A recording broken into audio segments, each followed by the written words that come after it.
नमस्कार किसान भाइयों, मैं पवन कुमार गोयल ग्रामीण विकास संस्थान के जैविक कृषि अनुसंधान केंद्र पर सब्जियों की खेती के निमित्त आज हम चर्चा कर रहे हैं बैंगन की सब्जी के लिए। किसान भाइयों, जहाँ पे भी बैंगन की सब्जी की बात आती है तो बैंगन आज भारतीय सब्जियों के अंदर महत्वपूर्ण अंग बना हुआ है। बैंगन के अंदर आयरन की उपलब्धता अत्यंत रूप से उपलब्ध होती है और जहाँ पे भी हम खेती किसानी की बात करते हैं तो हर सब्जी जो है का बगीचा जो है वो बैंगन की सब्ज़ी के बिना अधूरा होता है। किस तरह इसकी खेती करनी है, क्या इसमें सावधानियाँ रखनी है, क्या इसकी खूबियाँ हैं, तो पहले तो मैं आपको बता दूं कि जैविक खेती के अंदर सबसे आसान कोई कार्य है तो वो बैंगन की खेती का है। हाँ, चुनौतियाँ तो आसान कार्यों में भी आती है लेकिन समाधान आसानी से मिल जाते हैं, इसलिए ये सरल है। कैसे करना है इसका विषय ये है कि अन्य सब्जियों की बात इसमें भी भूमि उपचार का विषय आता है। खाद और खलियाँ इसमें भी डालनी पड़ती है। Light trap, pheromone trap, insect trap इसके अंदर भी लगाने पड़ते हैं।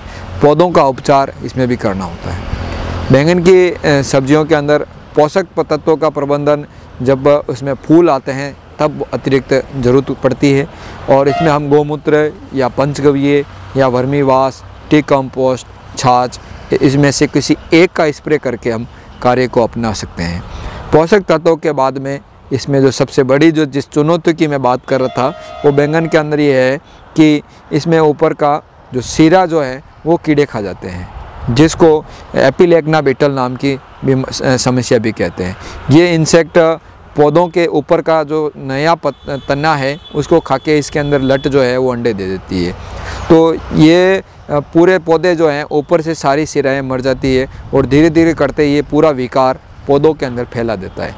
तो इसके सॉल्यूशन के लिए एकमात्र सॉल्यूशन यही है कि बैसिलस तुरेंजेसिस नामक एक बैक्टीरिया होता है जो जमीन इनके पौधों के ऊपर स्प्रे करने के बाद सभी लटों को ये डैमेज कर देता है। उसके बाद में इसमें हाड़ा बीटल की समस्या आती है जो अत्यंत गंभीर रूप से पौधों को घायल करती है। तो इसमें लाल मिर्ची का पाउडर पानी में घोल के 50 ग्राम प्रति 15 लीटर पानी में साथ में जो अपना नीम ऑयल है और करंज ऑयल है, इन तीनों को मिक्स करके हाड़ा बीटल की समस्या का निजात आसानी से कर सकते हैं। इसके अलावा यदि एफिड, जैसिड आदि भी समस्या आती है, वाइट फ्लाई की समस्या आती है, तो हम लोग इसके अंदर नीम ऑयल, करंज ऑयल इत्यादि का उपयोग आसानी से करके इसको नियंत्रित कर सकते हैं। बैंगन के पौधों के अंदर एक सबसे बड़ी बात यह है कि किसान भाई आम तौर पे इसकी पौधे को जैसे एक सीज़न के बाद बैंगन की फसल को हटा देते हैं।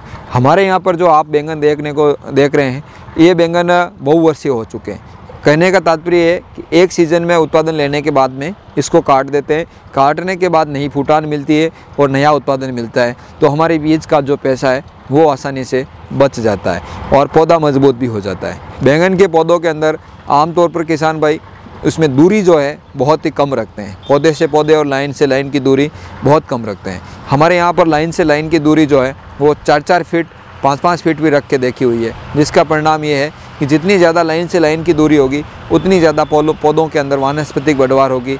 जितनी ज़्यादा वानस्पतिक बढ़वार होगी उतनी ज़्यादा यहाँ पर उत्पादन की गणित है वो आगे बढ़ेगी। तो ये थी आज बैंगन की खेती की बात। ज़्यादा समस्या इसके अंदर बीमारियाँ ज़्यादा कुछ भी आती नहीं है। सर्दियों के अंदर पाला पड़ने की शिकायत होती है तो कुछ पौधों के पत्ते जल जाते हैं और इसके अलावा कई बार जड़ गलन की समस्या आती है। उसमें यही है कि खेत में नमी जो है उसको आप संतुलित बना कर रखें ताकि ये तकलीफ आए नहीं। तो इस तरह बैंगन की खेती का जो आसान विकल्प है उसको आप अपनाते हुए कमाई का ज़रिया बना सकते हैं। आजकल ये भी देखने में आया है कि बैंगन की खेती को मूल्य संवर्धन से जोड़ के, क्योंकि जो गोल वाले बैंगन है उसका पाउडर विदेशों के अंदर निर्यात होता है, तो इस तरह का विकल्प यदि आपको मिलता है और जैविक बैंगन का मिलता है तो बेहतरीन प्रयास आपके माध्यम से हो सकता है। धन्यवाद।